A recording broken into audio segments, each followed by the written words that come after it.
Είμαστε πολύ χαρούμενοι που σας υποδεχόμαστε εδώ, έστω την τελευταία μέρα της χρονιάς. Σχολείο όμως πάρα πολλά χρόνια τώρα, ενδοσχολικά, είναι ένα από τα προγράμματα που αγαπούν ιδιαίτερα οι μαθητές μας.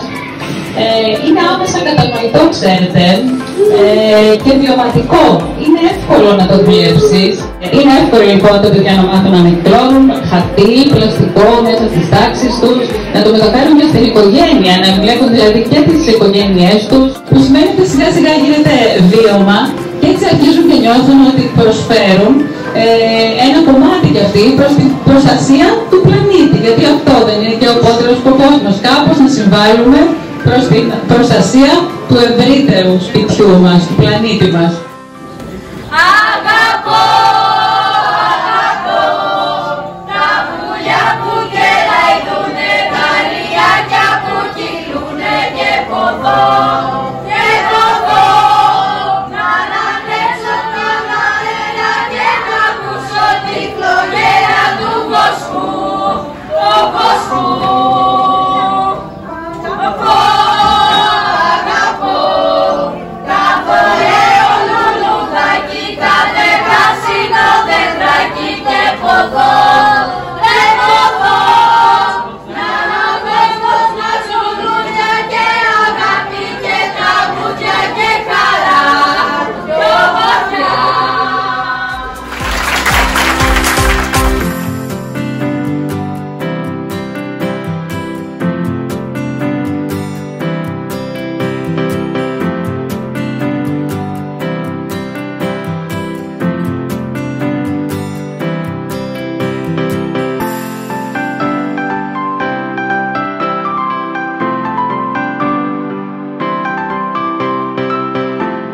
Καλημέρα σε όλους.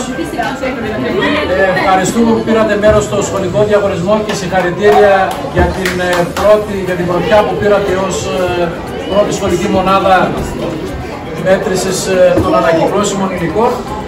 Ό,τι πλέον παράγουμε γίνεται, επαναχρησιμοποιείται και μετατρέπεται σε ενέργεια.